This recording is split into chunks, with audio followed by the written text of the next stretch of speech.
Most people believe they are free. Free to think what they want, free to choose their path, free to live according to their own values. On the surface, that belief feels true.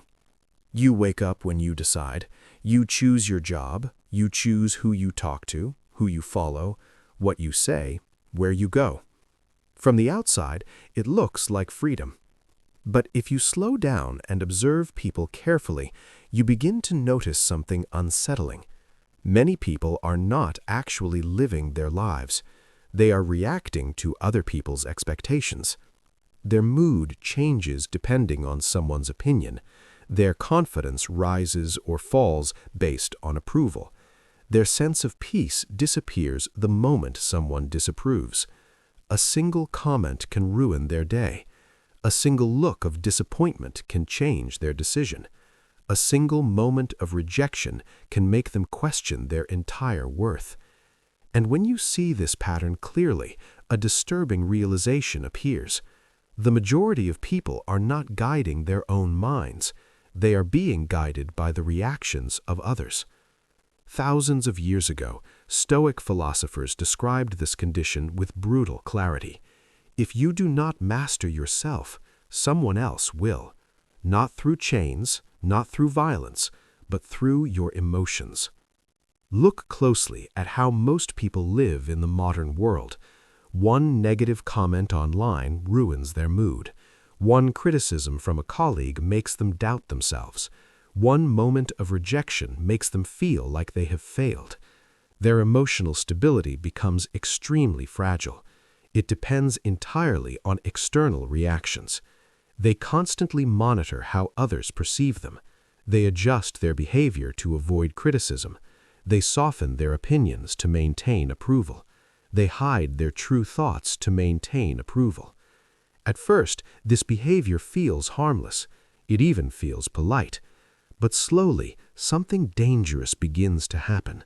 The more someone adjusts their life based on other people's reactions, the less their life belongs to them.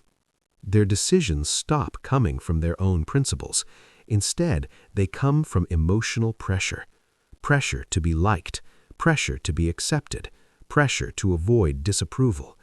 And when emotional pressure becomes the main force guiding your choices, your freedom quietly disappears, not because someone forced you, but because you handed control of your emotions to other people.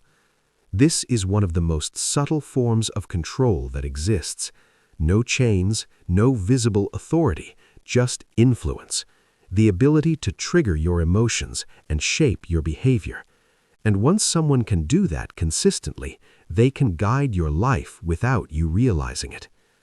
Human beings did not develop this vulnerability by accident. Our brains evolved for survival in groups. Thousands of years ago, being rejected by your tribe was extremely dangerous. If the group excluded you, you lost protection. You lost access to food, shelter, and safety. Isolation could mean death. Because of this, our brains evolved to treat social rejection like a serious threat. Even today, modern neuroscience shows that the brain processes social rejection in a way similar to physical pain. Criticism hurts, judgment feels dangerous, embarrassment feels threatening. Your nervous system reacts instantly. Your mind searches for ways to fix the situation. How do I regain approval? How do I correct the misunderstanding? How do I make them see me differently? These reactions happen automatically. They happen before logic even enters the conversation. And most people never learn how to pause this process. They simply obey it. This is why emotional manipulation works so effectively. Manipulators do not need physical power. They only need psychological leverage. A disappointed look, a guilt-inducing remark, a sarcastic comment, a subtle criticism, a reminder of what others might think. These small emotional triggers can influence your behavior more than direct orders ever could. When someone can trigger guilt inside you, they can guide your decisions. When someone can trigger fear of judgment, they can shape your actions. When someone can make you anxious about losing approval, they can push you to behave in ways that serve their interests.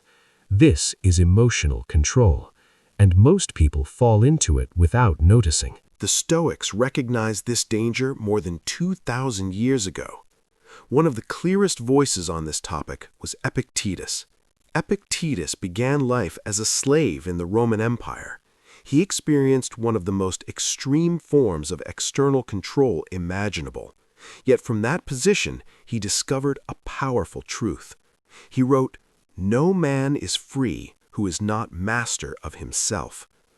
Think about what that means. Freedom is not simply the absence of external restrictions. Freedom is internal authority. A person can be wealthy, powerful, and socially respected, yet still be controlled by the opinions of others. And a person can have very little, yet remain mentally independent. Epictetus understood something that modern society often forgets. Your mind is the true territory of freedom. If someone can influence your emotional reactions, they can influence your life. Marcus Aurelius, the Roman emperor, expressed this idea in another powerful way. You have power over your mind, not outside events. Realize this, and you will find strength. Notice what he did not say. He did not promise control over the world. He did not promise control over other people. He promised control over one thing: your response. This was the center of Stoic philosophy, not controlling life, but controlling your reaction to life. Because once your reactions are stable, other people lose their leverage. Imagine someone insults you. If the insult instantly triggers anger, the other person controls your emotional state. They decide when you become upset. They decide when your peace disappears. But if you remain calm, their influence disappears. The same principle applies to insecurity. If someone criticizes you and you immediately feel the need to defend yourself, they control the emotional direction of the conversation. But if you pause, observe, and choose your response carefully, the dynamic changes. You remain the one guiding your behavior. This is what the Stoics called inner sovereignty, the ability to govern your own mind. Many people misunderstand Stoic philosophy. They think Stoicism means suppressing emotion, becoming cold, becoming detached. But this is not what the Stoics taught. They did not believe in emotional numbness. They believed in emotional mastery. Emotions are natural. Feeling anger, disappointment, embarrassment, fear, these are human experiences. The problem is not the emotion itself. The problem is when the emotion becomes the driver of your decisions. When someone criticizes you and your insecurity instantly pushes you to prove your worth. When someone disapproves and your fear pushes you to change your behavior. When someone questions you and your anxiety pushes you to defend yourself. These reactions happen so quickly that most people never notice the moment they surrender control. But the Stoics trained themselves to see that moment. They trained themselves to slow it down. Between what happens and how you respond, there is a small space, a moment of choice. Most people react automatically in that moment, but Stoic training teaches you to pause, to observe, and ask yourself one simple question. Is my reaction coming from reason or from emotion? That question alone can change everything, because the moment you pause, you reclaim control. You stop being driven by impulse. You stop being guided by someone else's emotional influence. You start choosing your response deliberately, and that deliberate response creates something powerful: calm. Calmness is one of the most underestimated forms of strength. Calm people are difficult to manipulate. They do not rush to defend themselves. They do not react instantly to criticism. They do not panic when someone disapproves. Because their emotional state does not depend on external reactions, it depends on their own judgment. When someone criticizes them, they examine the criticism calmly. Is it valid? If yes, they learn from it. If no, they ignore it. Either way, their peace remains intact. This is psychological independence, and it makes manipulation extremely difficult, because manipulation depends on emotional triggers: guilt, fear, insecurity, embarrassment. Remove the automatic reaction to these triggers, and the manipulator loses their power. The Stoics believed that mastering your mind was the foundation of a powerful life, not because it makes you superior to others, but because it protects your freedom. When your emotions are easily triggered, anyone can guide your behavior. But when your mind becomes disciplined, approval loses its power over you. Criticism loses its power to shake you. Pressure loses its ability to push you into decisions you do not believe in. Your life becomes guided by principles instead of reactions. And this creates a deep sense of stability, because the world around you will always be unpredictable. People will always have opinions. Some will approve, some will criticize, some will misunderstand you. If your peace depends on their reactions, you will live in constant emotional turmoil. But if your peace depends on your own judgment, you remain steady regardless of their opinions. This is why Stoic philosophy places such importance on self-governance, the discipline of your thoughts, the discipline of your reactions, the discipline of your values. Because once you develop that discipline, your life stops being driven by external pressure.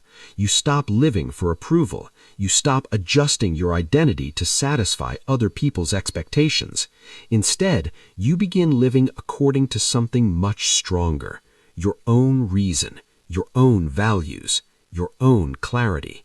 And that clarity creates a kind of freedom most people never experience. Not the freedom to control everything, but the freedom to remain yourself regardless of what happens around you. The Stoics left behind a rule that is both simple and unforgiving: master your mind, or someone else will master your life. If your emotions control you, anyone who can trigger those emotions can guide your behavior. If your mind is easily shaken by approval or criticism, your decisions will always be influenced by others. But when your mind becomes disciplined, something extraordinary happens. Approval loses its power. Criticism loses its power. Manipulation loses its power. Because the strongest form of freedom is not political freedom, it is psychological freedom. And psychological freedom begins with a single decision: the decision to become the ruler of your own mind.